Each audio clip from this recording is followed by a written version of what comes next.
Hi, everybody. My name is Margaret Pinard. Welcome. You see, Hi, I I'm have Barrett. a lovely guest today. Hi, I'm Barrett. Welcome. Hey, Barrett Laurie. Welcome. And I'm a guest on his channel, in case you're over there, so no one's confused. We are talking about this book today, Poverty by America by Matthew Desmond. It's a little confusing to say the title and then the author with the by, but that's okay. That's okay. We're smart. We figured it out. Yeah.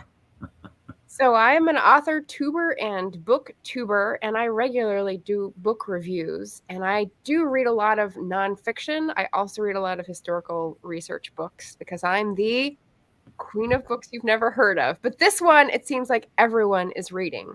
So I was very excited when Barrett said, let's do a buddy read of some current nonfiction. And, like 5 months ago when we started this journey. So Barrett, I had to come to the book. You know that. I'm going to make you always live on drag time. Gay time, drag time. Usual.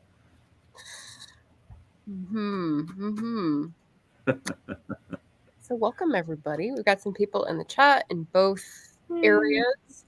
We're going to discuss basically like overall impressions and then ask each other questions because Barrett comes from a humanities background, as do I.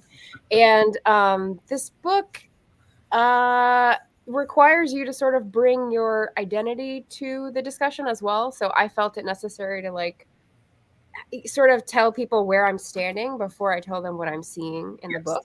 Good. And then we'll ask our questions and then sort of get into like the details and some of the passages that we found really provocative and engaging. So what do we do first? How about intro yourself first and what's coming with you, what's latest, and then same for me, and then we'll do I like doing the over, like each of our thoughts, I guess, because I forgot we did that behind the scenes, not on a stream. Yes. Like before. So that was like that was overall thoughts. Yes. Yeah, so that was in a text conversation. But for the public, for the lovely people who are out here wondering why we read this book and what we thought of it and if they should too. My overall impression was he's a very well-respected sociologist from Princeton, I think.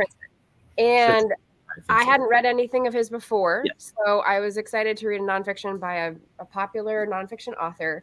I'm familiar with the subject. I've read several books in the last few years, especially since 2020, about injustice, American policy, and what to do about it. And so when I read this, the first about 5 chapters were like, okay, I've heard this said and sliced and diced in different ways that were more compelling. So come on. And then as soon as we got into chapter 6, 7, 8, 9, 10, I was like, oh, there we are. You got me. Okay, I'm in. So I think Barrett had sort of a similar experience on that. Very much so. And I gauged it by what I highlighted, like as I read. Because for me in nonfiction, I'm always highlighting and then looking to see if that lines up somewhere with the footnotes to whether I want to highlight the footnote to go read it later. That's good. So that's like a me thing on nonfiction. But I was saying to Margaret before we started today, almost the first third of the book, I have nothing highlighted. But I felt like a lot of it was build up and kind of like, let me throw this out there and see if this was your impression. Yes. See, great example. Annotations. Maybe your impression might be the same, but I feel like what makes this not feel academic to me is the storytelling aspect that he is good at. So he's good at tying ideas together with kind of a narrative idea through a chapter that kind of feels like storytelling. So I feel like that got stronger for me, like with Margaret, a little further on in the book when it was past the point of like giving us the base info we might have already had a lot of. But I will say one thing that was different in this that I liked, and I think it's the same way he handled it in Evicted, the other book that he wrote, is that he does kind of crack down your walls, doesn't matter what side of the political spectrum you sit on. He kind of breaks down how you're part of this problem too by the time you get to the turning point of chapter, I would have said 5 and then 6. So, but yeah, that was overall good. Do you need me to mute because of my fan? No. I was muting because I had a helicopter. Hello, Portland. Yeah, so I think you were in a chapter earlier. The other thing that I found strange at the beginning, and then I I wouldn't say it grew on me, but I felt it was justified, was at the beginning, like, once or twice per chapter, he would put in some, like it almost felt a little snide, like, "But we know where that's going, don't we?" Or a side comment about, "But you wouldn't think that would be a problem, would you?" This kind of, like, editorializing where most of it's really factual. I was kinda giving him the side eye until then he started saying, "And this is why, and this is why, and this is where," and that kinda stuff. So yeah, so that was the other thing where I was like, okay, fine, you earned it." And I Yeah. appreciated it, yeah. Yeah, same. So this book is about poverty as an issue, which has gone through a lot of different lenses in American policy, and I definitely studied this as a developmental economist in grad school, so Pause. Tell us what that is, Margaret. okay. So what I studied was international development. And this is, I mean, there's a lot of asterisks with these terms, right? So development economics is the study of how countries develop, how they industrialize, how they put into place programs that will get people out of poverty, as well as like raise the whole GDP in general. And I was set for like a career in Americans for International Development, AID, American. Anyway, I forget now. That's a different life. And yeah, until things went awry, right? And I became a writer. So what we studied was a lot of economics and monetary theory and trade theory and some of the things that he goes into here. But what we didn't do is really study it in America, because America's the land of milk and honey. It's perfect. It's developed, right? No. Well, with some caveats, right? So, yeah. Yes. Yeah. Okay. Wonderful. And can I get one more definition, because we are going to talk about this a little bit later, but the elite capture because we're going to run through these questions, and this one is going to be one that I think you're better positioned to quickly define in a bite instead of 3 sentences of a paragraph on Wiki. So take it. Elite capture. Maybe. So one of the things I came up with going through this in my mind was that this is about state capture. This is about elite capture. And that's something that is usually talked of in development economics. That is when the goods, the benefits that are generated by any sort of policy or program get scooped off the top, like the cream of the creme de la creme. This cream off the top is scooped by the people who have power, which are in state, in the government positions, or in the elite and positioned to act first, or, So that is called capture, because it's basically like Scrooge McDuck coming up and grabbing all your fine feathers. I don't know why that came out. That's a good one. I like it. But yeah, and so I did want to say 2 things. I wanted to say a few points about me so that, again, you know where I'm standing, and then we'll go to the chat, if that's okay, to say hello. Yeah. And then Barrett will do the same, maybe. So points about me so that I don't feel like a complete ass talking about poverty in America. I come from an upper middle class background. I have the remnants of some lower middle class thinking, and that interacts personally in some very interesting ways.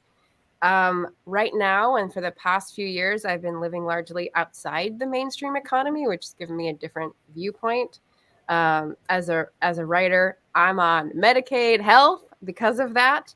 I don't pay monthly for housing because it's paid for. I buy used books and clothing. I have very few subscriptions. I try to live as simply as possible because of the ecological footprint. And so my mind is already attuned to that. But what Matthew Desmond is saying is that there is another layer that you need to research and be responsible for. And so that hit me pretty good. Yeah. Same. So mine on this would be, I think I would have gone into this, and I think I texted this to Margaret at one point, saying I grew up in like an upper middle class existence. And I think when I read this, I realized that's not really true. I probably grew up in an upper class existence and just was even a little more removed from reality than I thought. But I think so. I did grow up in an upper middle class, but definitely probably even closer to upper class environment. I had a very educated parents who expected that of me, but then we also own some rentals. So part of this book hit me on that front because again, there's some family wealth generated from rental income, which is talked about heavily in this book and definitely in Evicted, the other book. So read both. But let's see. I'm trying to think what else you hit on. Oh, so my husband and I know we're terrible on consumptionism. Like we want to believe we're good, but we're not Margaret. Let's be real. I've got Netflix, Disney. I've got every subscription you could imagine under the sun. Let's see. We do not own our home right now. We rent because we're in transition in a new community, but we will purchase a home in the future and have owned property in the past. So that again, there are parts of this book that we'll talk about that play into that, which is really was eye-opening and interesting for me. Would say that my husband benefited from student loans. And so we kind of look at it from that perspective, but have lived very much above the poverty line and far above it, nowhere near it for most of our lives. My husband's been close to it a few times, but I've never really in reality ever been close to it, except for a very short portion of my life where my mom decided I needed to go to rehab, come back down to earth, and spend a little time in a homeless shelter cleaning up my act from some wild ways in my youth. I was wilding out a little bit. So she said, you need to calm it down. So other than that, though, I have absolutely no connection to actual poverty and what it looks like in reality. And I think that the whole part that got me the most was when I went back and did some rereading for preparation, was the part about like taking the walls down and how in the beginning he set some of that up that pays off in the end of the book later, where you kind of realize all those walls that existed all along that made, for instance, people like me believe we were upper middle class. Well, that's not really true. That's just lies people in our neighborhood tell themselves about how they got to where they were. And that gets passed down, though, to their kids who believe that, and kind of tell that as their truth. So amazing book. Sorry, go ahead. That may have been an overview. That's perfect. Like I feel like I need to say these things so that you know where I'm standing, so that you can interpret my point of view. Yeah. All right. Same. So saying hello to the people in the chat who showed up during the live. Hey, RC. Hey, JC. Hey, Anna. And Felicia. Hello, friends. And Anita, welcome. And Morgan is here. And Richard is here. And Mom Maggie. Yay. And I think we even caught Alba in Puerto Rico. Hello. All right. So the timing was good. Noted for later. Yeah. So overall impressions, where we're standing. Do you want to do the first question? Yeah. So our first question is, was there a chapter or a passage that you wished the wider public knew about poverty in America? And I'm definitely go with the tear down the wall one because sorry, go ahead. I went number one that I sent you. Sorry. Oh, no. That's my answer. That's the chapter. Okay. Gotcha. So the build up, the information, I feel like statistics and figures often don't change people's opinions. And so, yes, it is persuasive the way he layers it from like, this is the dysfunction. This is the intentionality of the dysfunction. This is who's benefiting. That is the key to his argument, is that we are not simply, oh no, we will always have the poor with us as a biblical quote because it always comes out that way. Oops, I guess we can't do anything about it. It's because people benefit from having some poor people that will do work for free and live off of that. And like either they know it and see it, or it's invisible and they don't question it. And so the intentionality is an important piece in his argument. But in terms of what I would share, it would be that last chapter about tearing down the walls, because the place where policy sort of intersects with compassion and personal issues is right there. So like that's something that I really struggle with. Like, where do I help? How do I connect? How do I This is a question later that I didn't get to put on the list, but like, where do my personal fears and prejudices and you know, self-loathing sort of intersect with the whole how do you make a difference discussion. And so I think that's really good. I was watching a historical fiction conversation. Historical fiction, that's my bag. And you would think, well, okay, that's sort of related, but sort of tangential. But the thing was, they were talking about fragility of class for Victober, for the readathon and Victorian books in October. And I was like, it's so fragile because it's just about those walls that are entirely mental or, you know, emotional. Like those people aren't like me. I'm not like those people. That's the wall, you know? Right. And so I was like, that's Richard's not going to like this. That's why the empires fall and others rise, because like those bridges are breached, I guess. Right. So that's the chapter. That's my answer. How about you?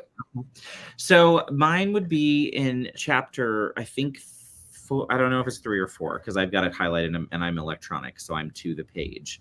But it's just a little section. I'm going to read it. But this was the part that jumped out for me. And it was funny because when my husband listened to it after the fact, the first part he came in to talk to me about was the exact same passage. So I was like, fascinating, because that was the same spot that I went, aha. Anyway, it says, the rest of us, on the other hand, we members of the protected classes, have grown increasingly dependent on our welfare programs. In 2020, the federal government spent more than $193 billion on homeowners subsidies, a figure that far exceeded the amount spent on direct housing assistance for low-income families, $53 billion. Most families who enjoy those subsidies have 6-figure incomes and are white, which was us, combined income, that, plus, and white. Most families who enjoy those subsidies have 6-figure incomes and are white. Poor families, luckily enough to live in government-owned apartments, often have to deal with mold and even lead paint, while rich families are claiming the mortgage interest deduction on first and second homes.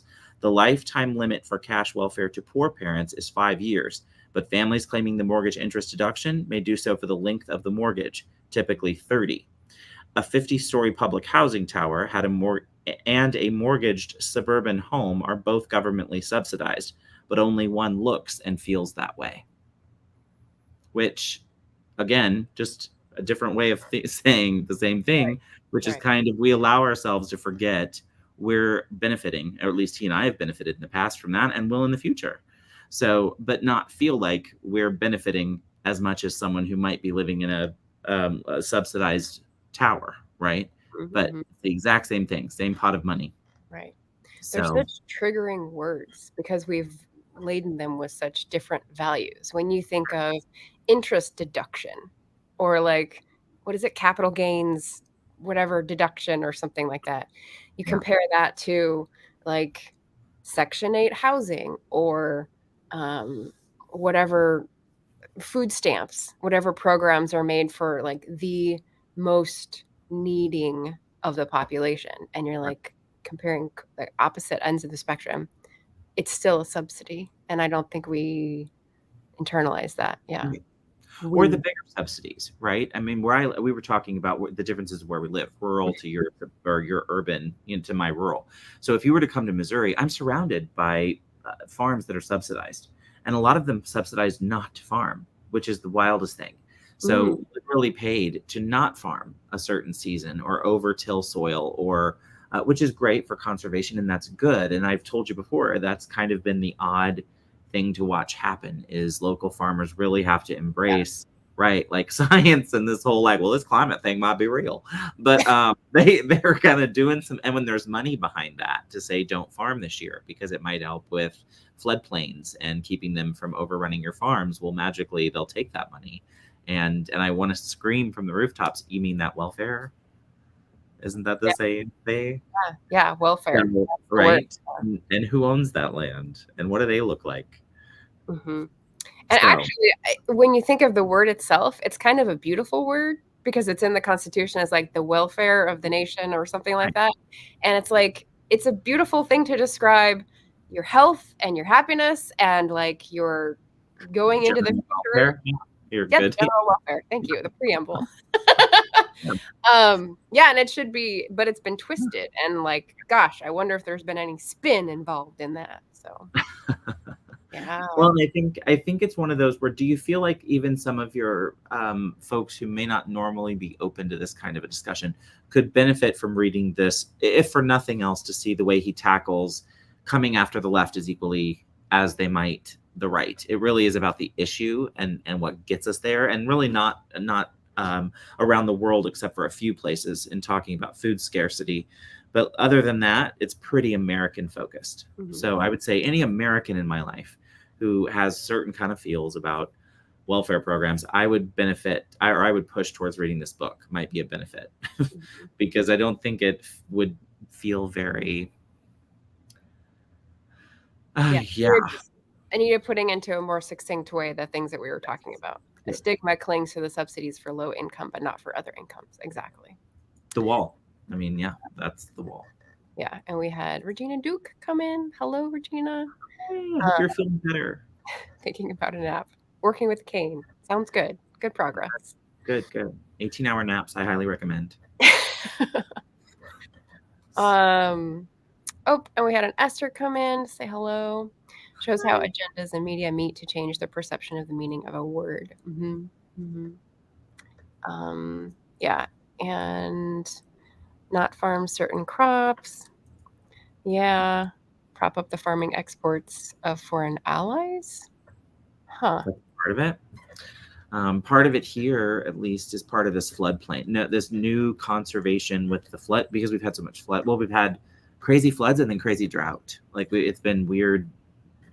No one way of the spectrum or the other, but there's been lots of like this ag changes. Hey, Jenny, in an effort to like keep the floodplains from growing wider and wider. Mm-hmm. That's the idea. Yeah. And I think the example I had given to you when we were talking about subsidies that are like big block grants handed out, I was referring to when I drive down to California, I go past all these signs that say, don't take our damn water, and it's the big farms that get a certain water allocation to flood places in California for their crops, when that is not the highest use of the water, and doesn't take into consideration that it needs to get to the ocean to stay a freaking river. So yeah, because that's how rain works, Gil.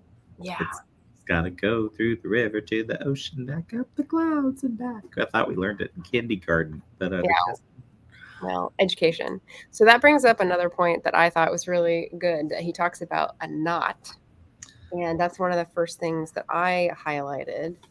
Let's see. Yeah, I've got page 23. It's a tight, poverty isn't a line. It's a tight line. It's a tight knot, of social maladies. It's connected to every social problem we care about: crime, health, education, housing. And its persistence in American life means that millions of families are denied safety and security and dignity in one of the richest nations in the history of the world. So I took that. He does break it down later and continues to sort of touch on all these bases: crime, health, education, housing. Like, can't keep four things in my head at once. And so I found that very helpful in terms of like seeing how they all tie together and affect, because like you said, the allocation of water leads to lead poisoning, or the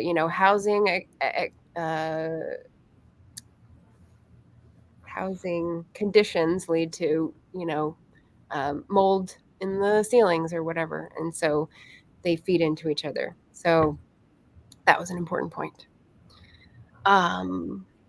Ready for a question? Yeah, me, or are you asking me one? I guess I can ask you one. Oh, am I ready? Oh, yours were harder. Were they? New people popped in. Hi, Christian. Welcome. Glad you're listening.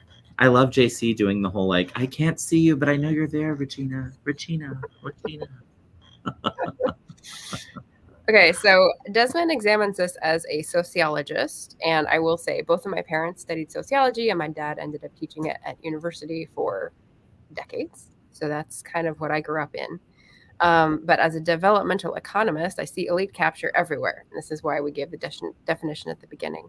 The author makes some suggestions for targeted efforts to combat poverty, but how do we change the norms in our privileged circles? So he often is saying, if you do a program that benefits everybody, that may get through Congress because everybody's happy, like pork barrel economy, but you're not helping the problem as much as you could because you're giving money to Who people don't need it. really need it. So how do you both like target programs and get the benefits? But leaving that discussion, which is most of the book, how do we in our circles where people don't necessarily need that money change the norms so that it's not, oh, I don't live on welfare, I don't know what benefits I get, and that sort of thing. So what did you think about that? Well, I love a good uncomfortable conversation. So I think the next time, and probably the last time, Ricky and I get invited to a backyard gathering of neighbors, it's incumbent upon us to have real conversations with people that we know and trust us, right, enough to be our neighbors and our friends, to know you're not going to just spout crazy stuff, but that you're talking to them intelligently about something you care about, that you're passionate about. And you can say something like, hey, go check out this book and see what you think. Let's talk about it.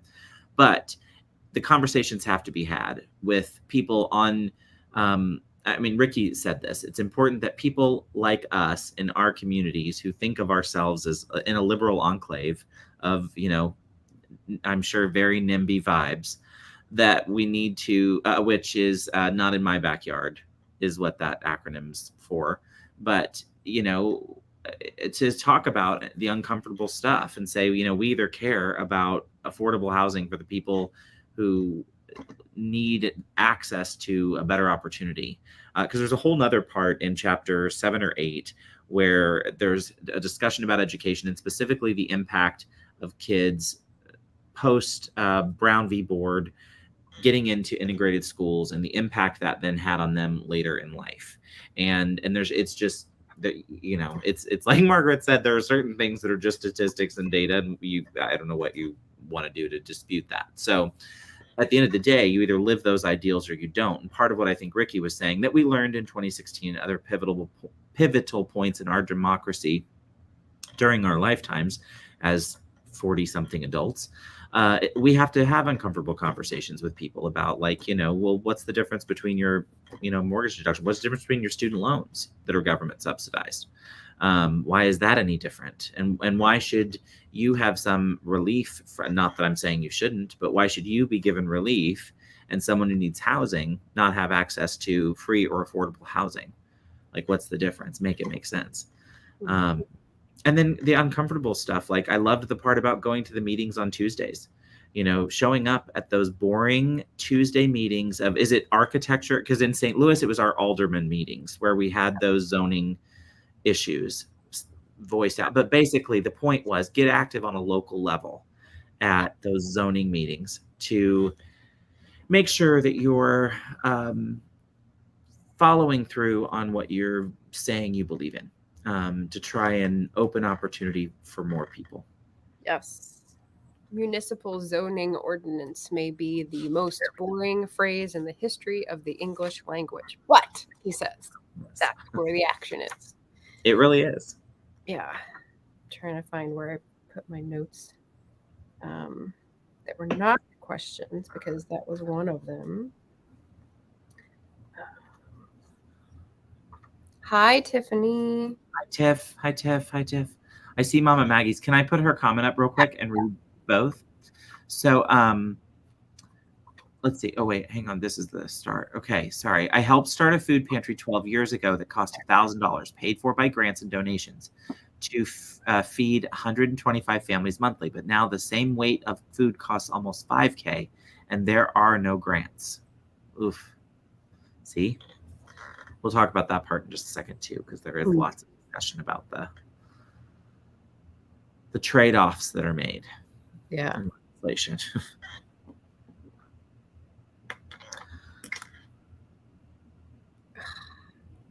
Okay. 114, zoning ordinance. And the same with mortgage insurance law.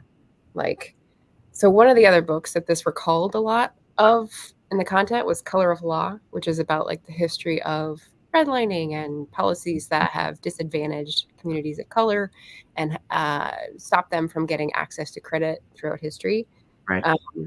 Throughout like the second half of the 20th century especially. Was that, yeah, it's these super boring things that like you change one switch, you hit it on to off or off to on, and like you've just created a more unequal playing field. So Right. yeah, that's the hard part. I will say there's a few people I follow on TikTok who are breaking down local issues, Good. environmental issues. There's one gal who has just been persuaded to run for city council, and I think she's Good. like 29. She's Amazing. something, but yeah. So those sorts of people who are tracking what the city council is doing and tracking who's getting like what backroom deals and that sort of thing. Like that's the level of commitment. And I will be the first to say, like, you can't all do all those things. It's too complex. But what you do is you have friends who inform you about those issues. And so I have a couple of people in Portland, not enough, and definitely people who I don't know, but who I follow on social media who do those things for me and help me figure out how to vote and help me track what issues are important to me. And then, like you said, it's about having conversations and spreading the word. Yeah. Page, that made me think of a section I highlighted on page 184. So the Tear the Walls Down chapter. But it goes like this. Movements need people to march, but they also need graphic designers and cooks and marketing professionals and teachers and faith leaders and lawyers. We can all direct our obsessions and talents towards abolishing poverty. How could we resist joining this fight? Americans organizing against exploitation are the spiritual descendants of the best of the American labor movement and the modern-day realization of King's multiracial anti-poverty crusade. In defying economic injustice and unfair taxes, they are the true heirs of 1776. I like it. I thought it went well with you don't have to lead the march. Right. Just get involved and pay attention. And that might mean zoning meetings or local alderman meetings and voting all the way up and down ballot. School boards. Holy moly, school boards have become important in the last 2 years. Of the moment. Yeah. Go vote. And just read up on who they are. It sounds really boring, but if you have a local paper, they're sure to have a candidate spotlight where they'll at least lay out what those candidates are about and vote, drag people to vote. One of the interesting things that I liked about his comments on zoning were that you can flip, and this seems like a move out of my opponent's playbooks, is flip the requirement to be the opposite. So instead of exclusionary zoning, which is you can't build commercial here, you can't build industrial here, you have a no on what people can build in certain places. You make it an inclusionary zoning ordinance, which means you must, if you build here and you want to have 50,000, oh wow, that was a 1990s slip. If you want to have your, $800,000 condos that you're going to sell and make money on, you also have to include affordable housing with each development you have planned in the system. Like, or you don't get built. That need them. Yeah. That's the important key factor. It needs to be based on a percentage of the population that might need them. Or else what'll happen is it'll become, we have to have 4 out of 204. Right. So we have to find ways, but yeah, totally. Right. And then.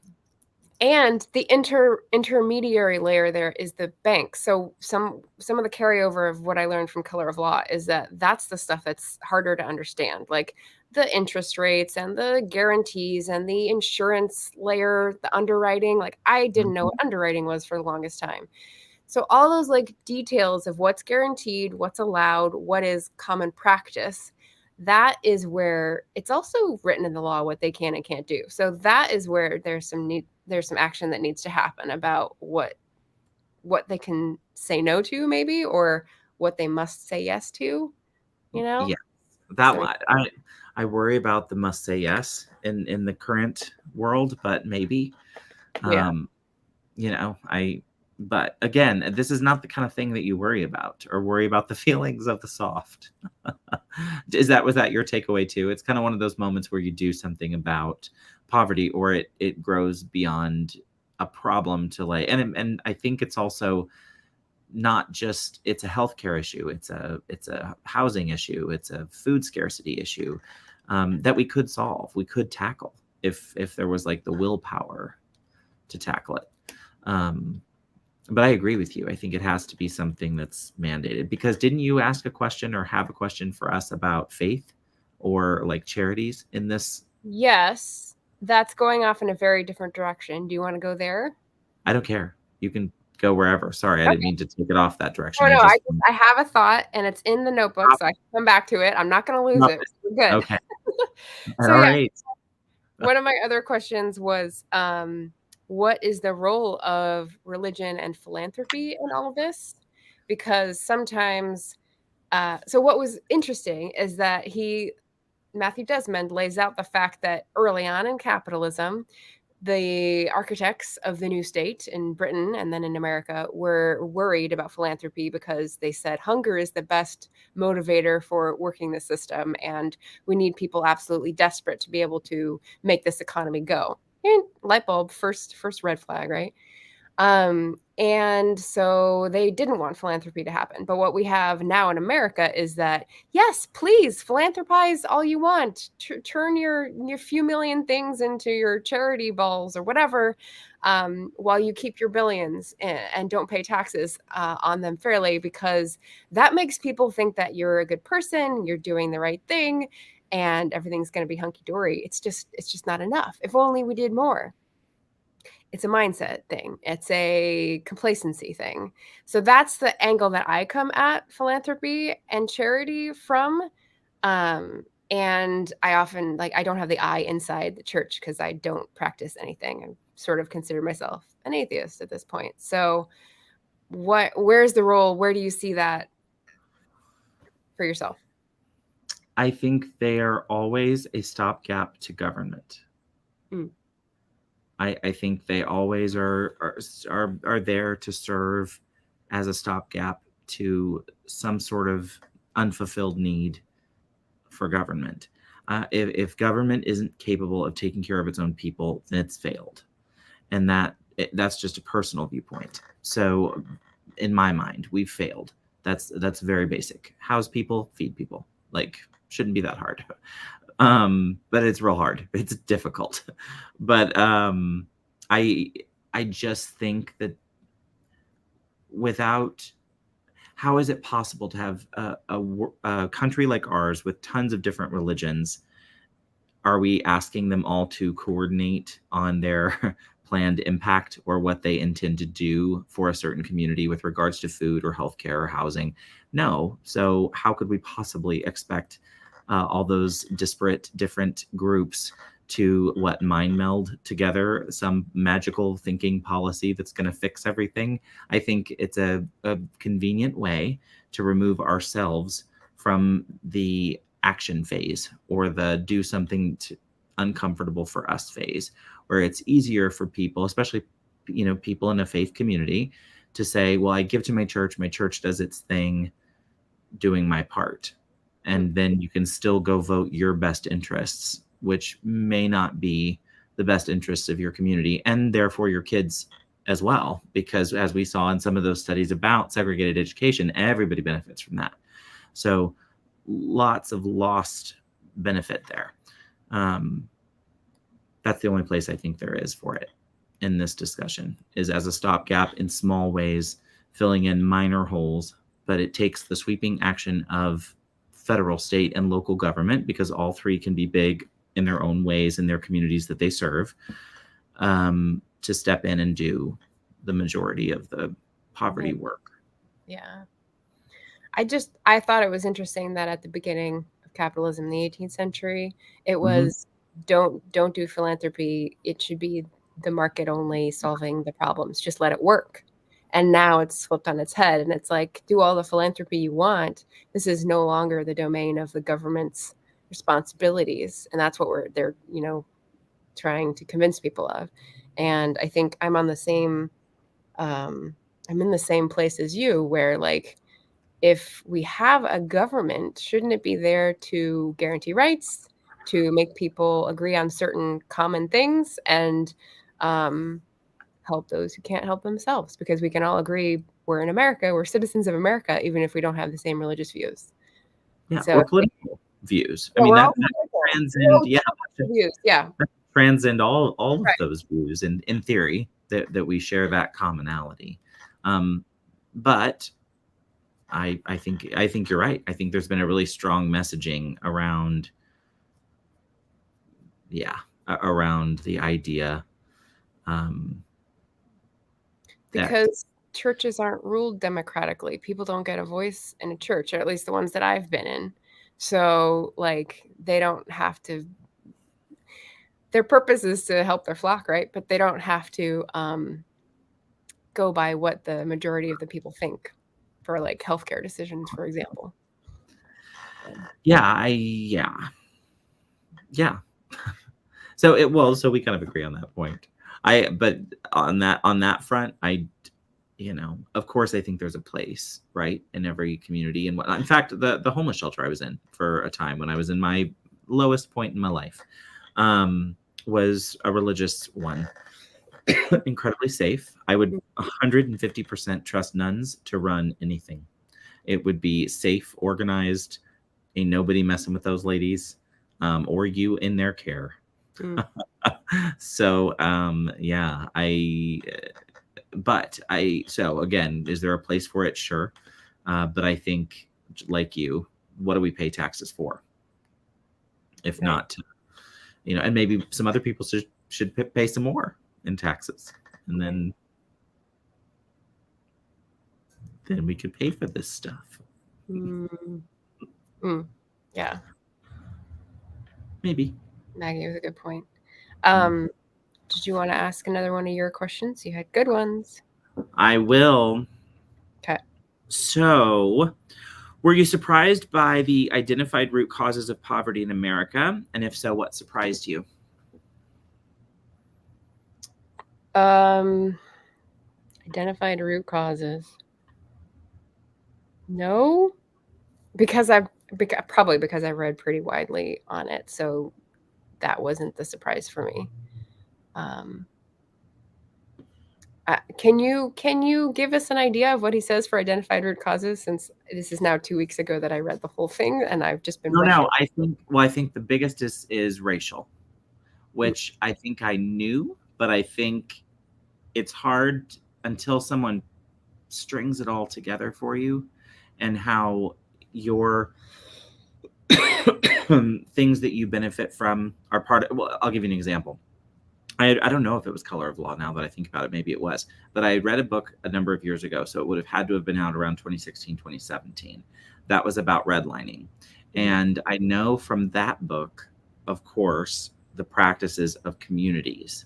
I think until I read this book and then did some other reading in Bloomberg, I don't think I understood the part of the banks themselves in it. And I think there's more that I could learn definitely about the insurance, which of course makes sense as well. So I think it's funny I'd say I was surprised by how the racial part has its tentacles in all of it.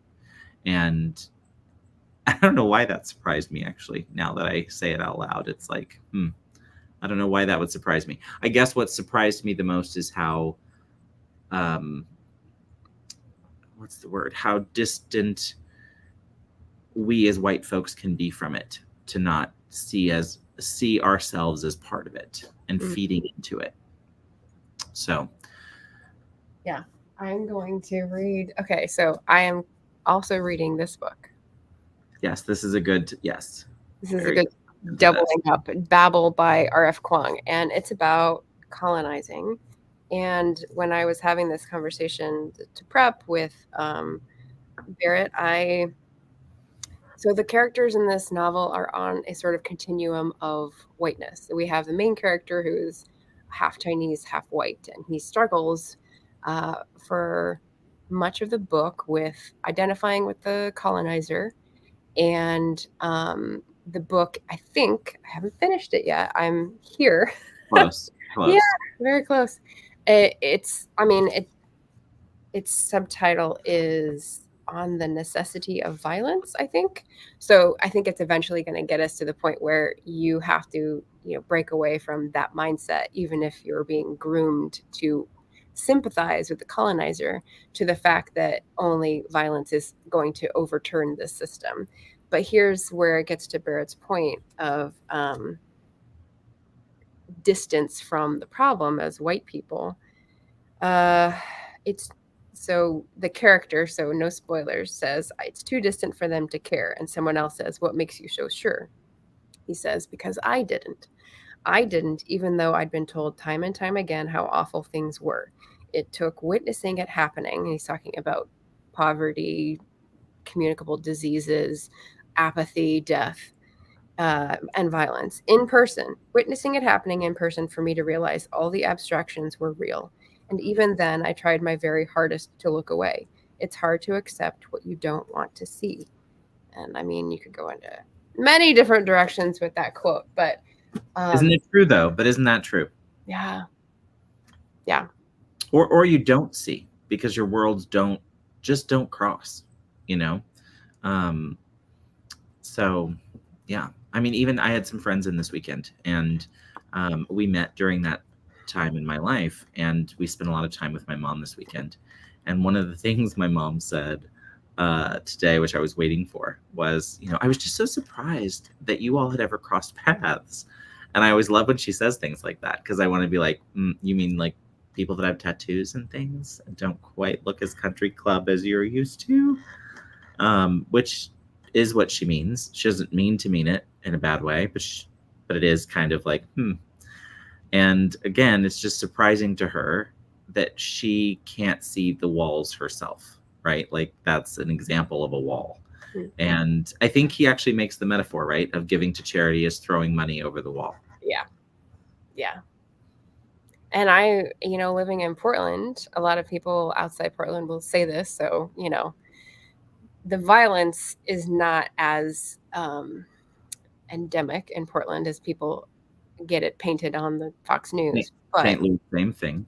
But the homelessness is. And so whenever you go out, whenever you want to go to brunch, whenever you want to meet a friend, whenever you take the bus, like, there is homelessness everywhere. And so you're constantly confronted with why is this like this? And you can observe some for yourself. Like, some of them is definitely mental illness. Some of it is definitely health related. Some of it is definitely temporary. You got people in tents who say hello. Like, there's a range. And so it's something that, living in a major city today, and look down on me if you want to calling Portland a major city, but you definitely have to consider it. You definitely have to investigate it. You definitely have to come to your own conclusions, because people on the news simplify it too much for their own agenda. So yeah, that's hard.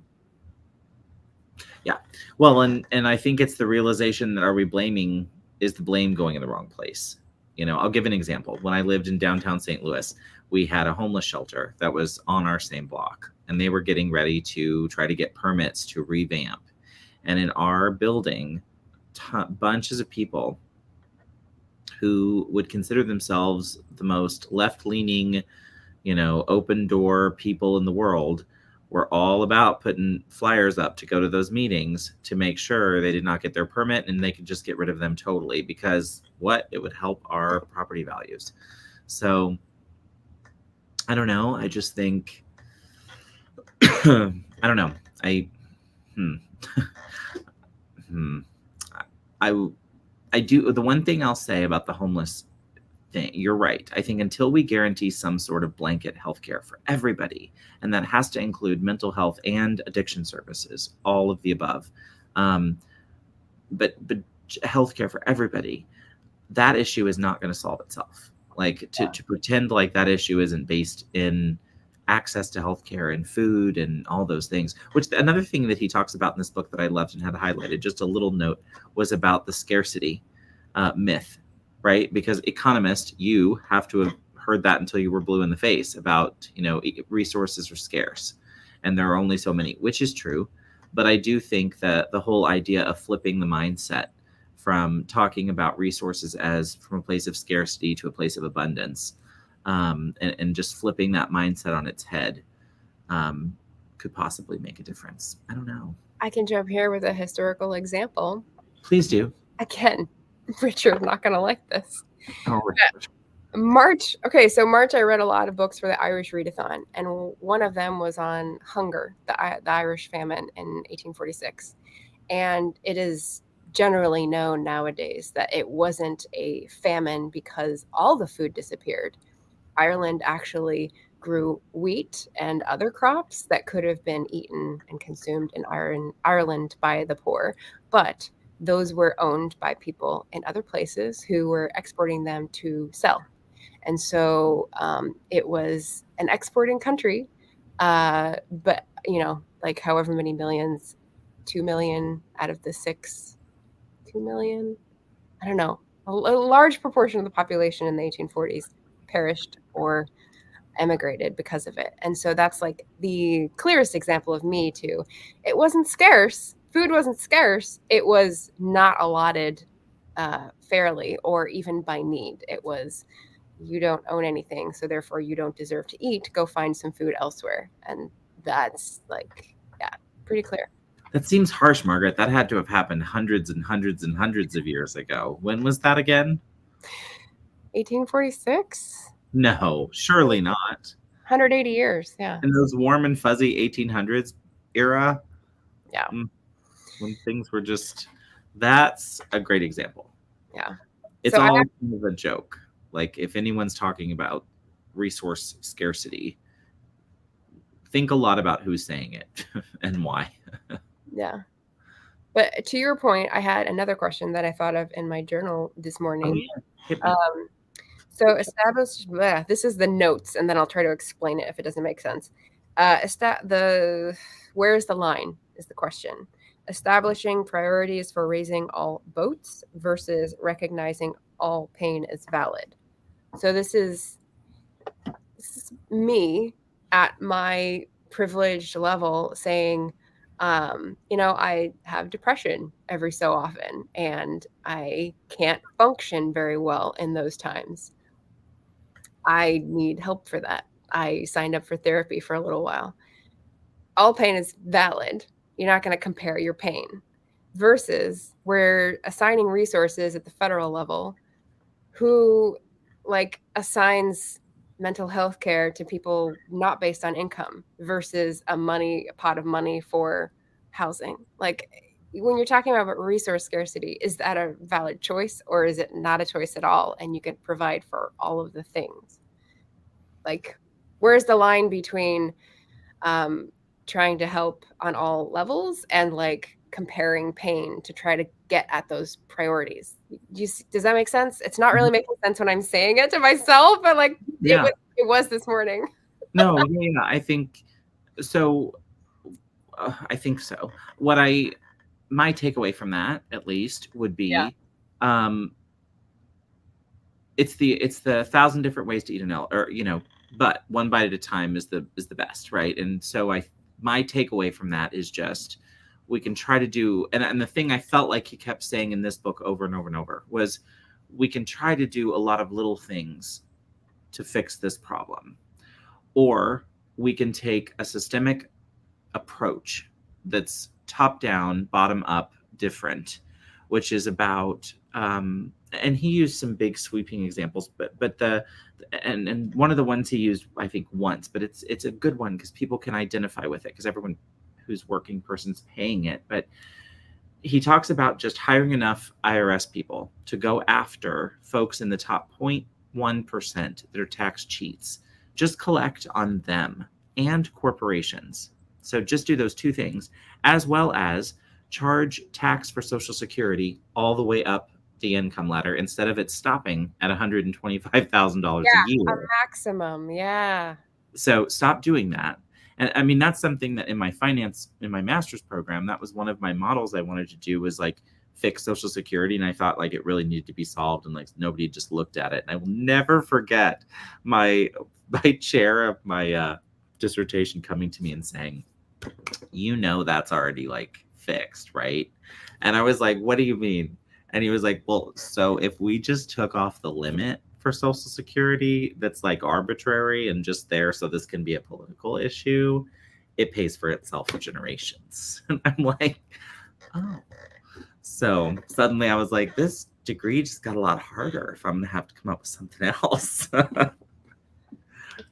It's like you don't know things have been different. Like because the thing just changed with the post office pension funds and the new requirement for them to pay for themselves in so many years, which is some artificial stupid thing, and that put them into the red, and that made the whole system like untenable. Because it was such a recent change, people could point to that and just say, you're full of shit. Just undo that and we're fine. And that's how it's been working for decades. Yeah. This is an institution we all need versus like this has been going on forever. I don't know when that change is put in, maybe at the beginning with, or the 50s or 60s. Are we talking about Social Security? Yeah. 1970s, there was a cap placed. Okay. And then it's been toyed around with since the Reagan era. Yeah. So, but again, why? Why cap it? If you're working, pay into that system to other working people. That's how that system works. That's how, and those, the trick on that, if you're watching, and this I learned in that degree, but the trick there is when people try to fund those at 100%. We want to fund the postal pension system at 100%. BS. None of those models are made on 100%. They're made on 65 to 70% because people are always working and paying into them. And as long as the birth rate is over 0.95%, that thing is going to keep making money into perpetuity and pay out forever and ever. So as long as people are making them babies, we got no problems. Well, we're not the best people to talk about that. I know, I was going to say, we're also, but don't you think we're kind of helping? Like we're definitely helping. Are you kidding? I don't, first of all, I slept like a baby for the last 18 hours when my friend with the baby left. Like a baby. Y'all doing it with children. Hats off to you. I don't know when you sleep. I was exhausted after 3 days of visiting with a little human. Yeah. Let's see. To all this is, I want to read that book. Here we go. It's good. It's so good. I highly recommend. Says it's still happening right now. Yep. Yeah. And then Maggie asked, did the book go into the waste of the wealthy being literally dumped on the impoverished? No. I think that fits in with the philanthropy conversation, though, or the impoverished being forced to live on the worst or most polluted land areas of urban. It does bring that up, but not in depth. It just lets you know that that's happening. Right. Yeah. Yep. And then she goes into food deserts and that intersection with like health hazards. Yeah. Again, and it's really grow gardens. Yeah. So here's another major point that I wanted to hammer on, and I forgot. There's too many major points. I know. That people can't even grow gardens. So you know what that does? That means you can't be self-sufficient in that way. And you know what that does? It takes away your choices. So you're dependent on someone else's policy choices where you feel powerless. I felt like that was like the most key thing, is that poverty is a lack of choices, real choices. And so that's what I want to expand for everybody. Correct. And that it's possible, no matter where you land on that spectrum. He explains why people, especially and specifically white folks, at the lower end of that financial spectrum feel the grievance they feel, and explains why that comes on so strong for them, and why it's been an effective strategy to keep major growth from happening on a anti-poverty front for a long time, because the same arguments work over and over and over and over again. Like that was the other thing. Did you notice that? Like he talks about how, I'm trying to remember what the example was in the 1950s. It might have been segregated schools, but how in every instance where there was a step forward on anti-poverty legislation of some sort, it would be keeping folks broken up on racial lines that kept a stronger labor movement from forming as one and becoming as powerful as it is in France or the UK or other places where they actually formed a labor party. Again, Richard's head's gonna explode. I really hope he went to bed. Right. Well, I mean, wouldn't you call the UK a welfare state, like a socialist? They have nationalized health, they have nationalized education. Like it's a different model than ours. So as much as he loves populism, he's not living here. He's not living the dream here, experiencing it, and it's all its lovely intricacies. All its joy. Well, it's yes. Okay, the Irish famine one. Yeah, it's a hard one. It's edited by Tom Braden, and it's like from the early 90s, so I don't know. It's very hard to find, but I can send you that information. RC, I'm from Chicago. Do I have stories about poverty and urban decay? Yeah. I loved the part where he goes into the Minneapolis cooperative that sued their landlord and went to like tenant-owned housing. I was like, yes, baby. Yeah. That was awesome. And the change that brought on for the whole state then at that point. Yeah. Which also important to the Supreme Court. State Supreme Court, right? How every level of your government is important. Wasn't that the one that went all the way to the state Supreme Court? And then Yes. Yeah, so, and who thinks about state Supreme Courts? Like important, changed that whole outcome of that state's housing. So very important. Yeah. Again, limiting choices, illegal to collect rainwater so that you're dependent on the larger system. Alba and Maryland saying aloha across the oceans. I love it. Yeah, fights for water rights in Hawaii and other places are insane. That's another thing. I followed the Colorado River Basin on TikTok. Me too. I'm watching that for Arizona and Southern California. Like, y'all gonna be in trouble. Yeah. Oh yeah, state controlled everything. Yeah, socialism. I'm gonna pass over that. We finally got rain barrels legalized in Colorado, but you can only have one. Oh, well. Like I said, I think you're right. I think the takeaway for me on poverty, again, having no real firsthand look of what it looks like other than through the stories he tells in the book and the things I've read in other books, whatnot, is it really is a lack of choices. And having, yes, this, we know, it's touched on in the book. Yeah. Yeah. But I think it's a lack of choices. And when you think about it, and he does touch on healthcare, specifically family planning choices. You mentioned the desegregated education being such a great indicator of whether you're above or below the poverty line, even though that's not a perfect indicator of welfare. And he also talks about the women who were able to access abortions and the ones who were turned away. There was a turn away study, and the ones who were not able to access abortion 4 years later, much higher incidence of being under the poverty level. So when you don't have choices, you get stuck with a bag. Does not go well. No.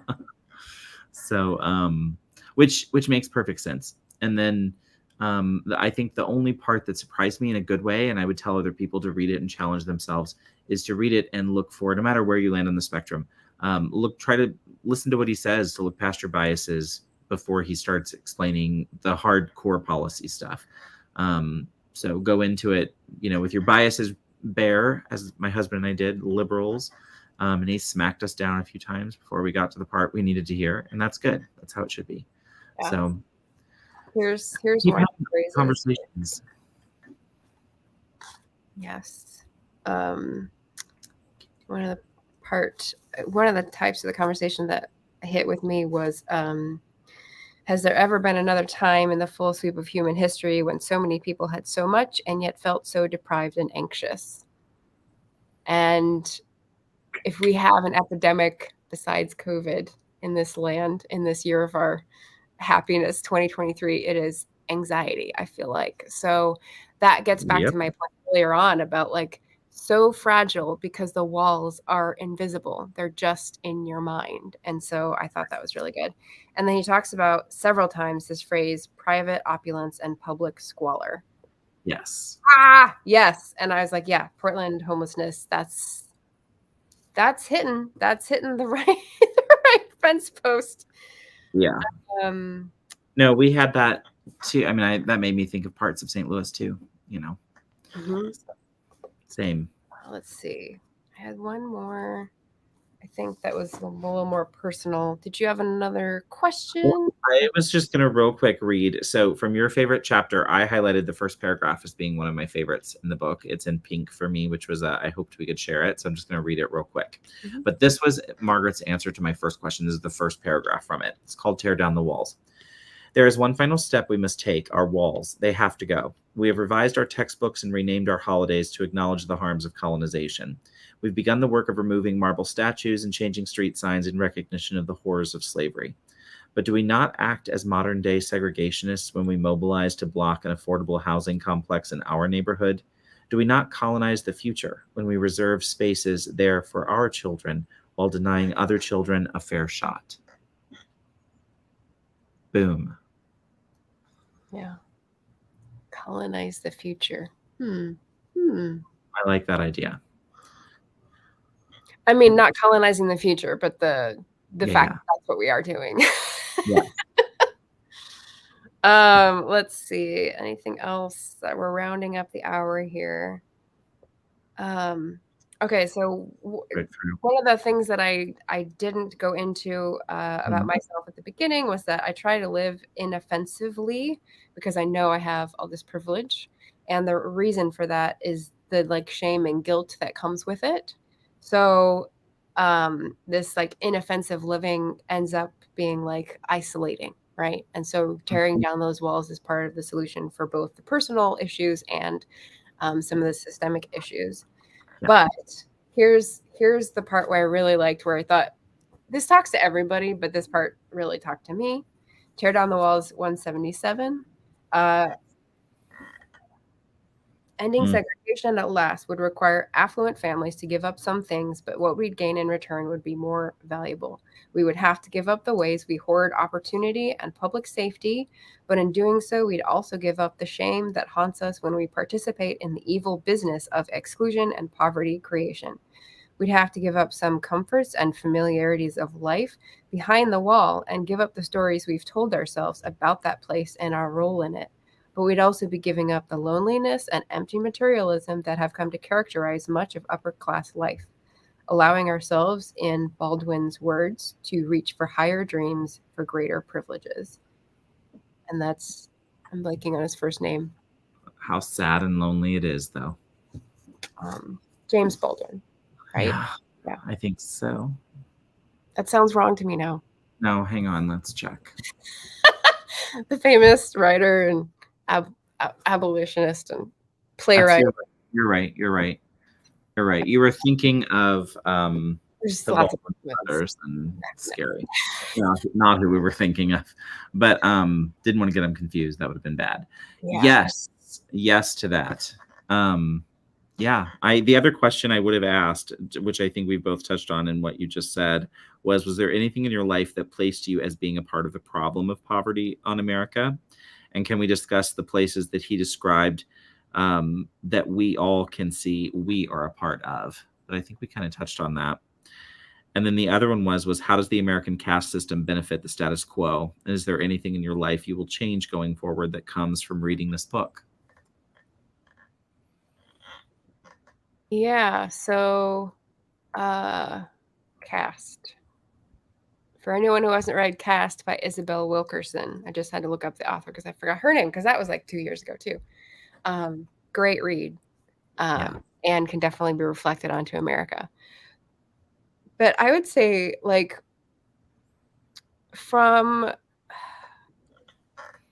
using one of his own metaphors of bandwidth tax to like reflect on my own actions, I think that I am managing things in my life right now so that I have a little step forward and then a rest, and then a little step forward and then a rest. And that's sort of how I can function now. And I feel like if I put this on the list, eventually I will get to it because I get shit done of considering the economic justice of the products I consume, right? So I've already like gone into vegetarian vegan territory and come back. I've already gone into like the businesses that are local, that are sustainable, that are putting out food and things that I consume that I can trust. It comes from a healthy place and has sustainable practices. He points out that we don't consider, do they pay their wage earners fairly? What is their structure at the corporate level? Like, those things are harder to find out because we do not have a collective keep people accountable for how they pay their people agreement, and just start raising it. I think we've already got it started with all the talk about labor unions and strikes, and all the strike movement that's happening now. Right now, Powell's bookstore is on strike for the day. So there's a picket outside of Powell's bookstore in Portland. And, you know, if you didn't know that, now you know. They're not that great to their people. So thinking through that sort of stuff and saying, well, not just independent bookstores that treat their people well and have health insurance and that sort of thing, or at least working towards being able to provide that. So yes, it takes a lot more bandwidth, but little at a time, and then rest, you know? Yes. I love it. Hi, people. Let's keep up with the chat here. I can see Matthew Desmond. He wrote Evicted, and this is his second big book. So that's who the author is. Very popular. So if you're going to get it through the library, be prepared to wait a wee bit. We've got Alba talking about Airbnbs. There was some definite chatter about Airbnb policy, which is very interesting. Yeah. Yep. It's definitely like taking assumptions and turning them on their heads. Maggie says, I'd never demand someone give up their car or house because mine isn't as nice. Yeah. I think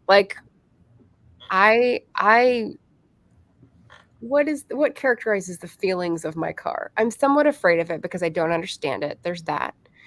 But I also have feelings of wanting to give it up to be able to have a car-free existence, but that's not really feasible with the kind of by state life that I have. But I'm glad that I still have a 20-year-old car. I think that's like the second best solution, is that I've got one my whole life and I'm not in the culture that just keeps buying things new. That's sort of the antithesis of what I want to be. Demand someone give up their car or house. I'm not sure who is demanding. I guess I would demand that people stop building McMansions and really energy inefficient houses for profligate use and emptiness. That is just, I feel, a moral failing of our society. Margaret's going to be awful if she wins Powerball, y'all. Awful. We're all going to be on that HGTV show buying her $1 million place with her winnings. She'll be like, nope, won't do it. Yeah. Won't have McMansion. Just kidding. Oh, yeah. Many books I'm waiting for at the library. Barrett, what's another one? I know. So, Ty, we're doing a buddy read of Poverty by America by Matthew Desmond, and we are at the end, getting to the endish of it. So it will be very much on the replay on either channel, but we're sitting here working to tackle the poverty. Yeah, so we just had a good discussion about poverty policies in America in general, the history of poverty and how we got where we are, our places in the system that perpetuates said poverty, what things we might change to stop participating in that system, and the way that the author actually writes about it and how we like that, or, would nitpick about it. So that is what we covered. Yeah. Any final questions about the book or the situation or stances or Labor Day? Yeah. Yay, Labor. Yeah, yay. Any questions? Did you have any more things that you wanted to ask about or that struck you? What will you evangelize the most from the book?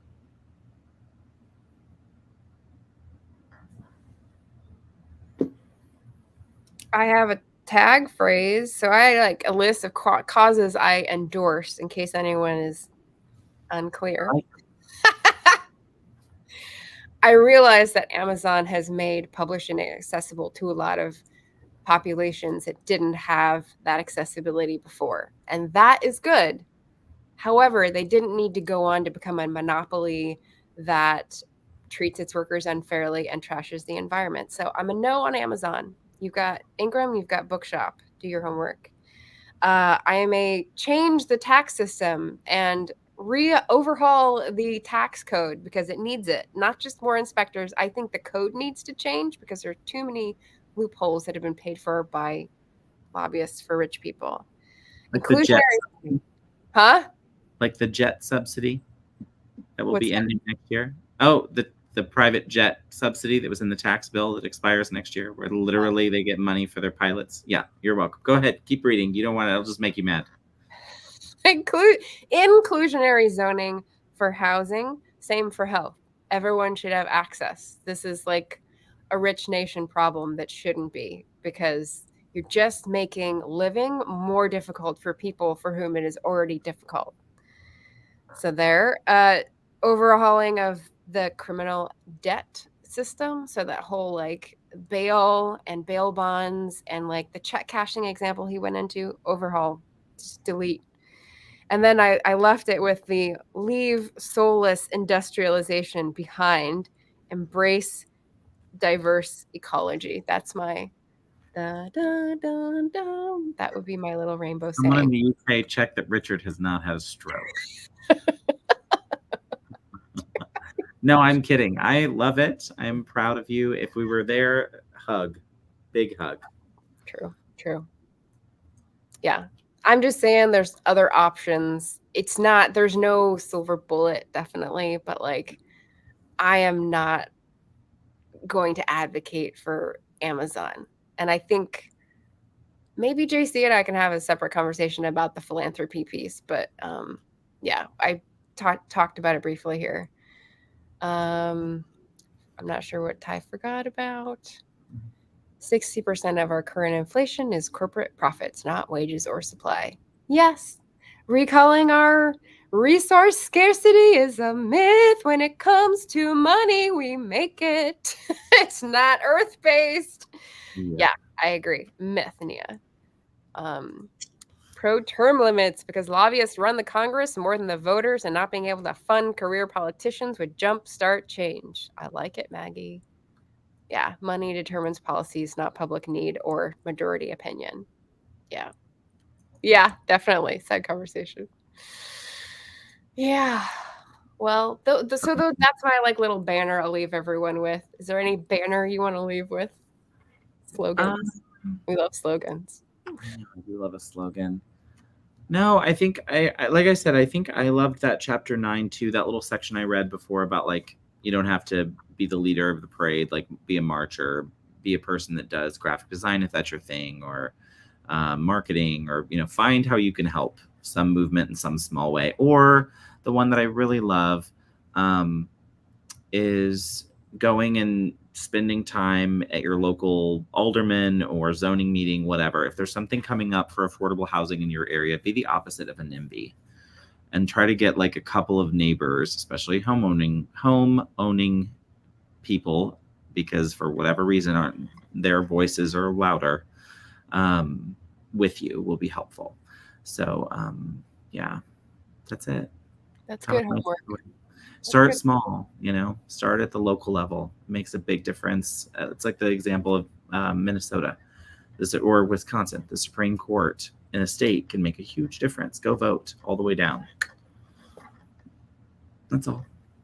I loved it. I want to vote with you again. We'll have a special surprise next time, like that we came up with ahead of this one that we forgot to really be like ahead of the curve with. Yeah, we had a little stage magic we were going to pull off. We thought of. We will next time, because we'll do that next time. Now we don't have a next book read plan. It'll probably be like next year. I mean, this one took 5 months to get from pick to read, so let's. But this weekend is second Saturday, so you know what we do have next? Karaoke. Your house, right? My house. Always? I always No, mess wasn't it up. mine last time? No, I think it's yours. You're probably right. Oh, it is. Is it September? Yes, it's my house. The birthday one's at my house, so yes, my house. September. Come and sing. We're going to do a birthday extravaganza. Look for me to tell you on Friday what our theme will be. It will probably be songs only since my birth, which was 1999.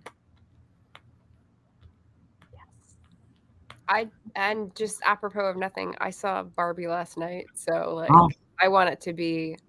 I want to see it. All the NSYNC members are Allens. You haven't seen it yet? No, I haven't gotten to see it. So bad. Laura Nettles had a vlog, and I was in my loneliness last night and said, I'm gonna go out and see that fucking movie. So I should have done that. I should have flown to Portland and gone with you. Someday. All right. Well, I love you, people. We'll see you at karaoke next Saturday. What else do you have going on, Margaret? Tons of things. The fireside chats are over except for twice a month. So the next one is going to feature Laura Elena Donnelly on September 15th. I'm very excited. Her book, Amberlou, and that series I need to finish is amazing. So alternate history / historical fantasy. So obviously my jam and really good. You're going to love it. Yeah. Other than that, no, just hanging out, doing the things, reading the books for September readathons. Proud of you. Yeah. I learned some Spanish from Barbie. What was it? Correct me in the comments if I get this wrong. Soy orgullosa de ti. I just translated what you said. Your name? Orgullosa? Proud? Proud. Oh, okay. Oh, I like it. Okay. I'm in. I like it. So anyway, learn and grow, and that's what we're here for. So Thanks for coming to watch, everybody, on whoever's channel. Yes, go read Poverty by America. You'll like it. Think about the things and what you can do and what we can do together. Yes. We love you. Thank you. Bye.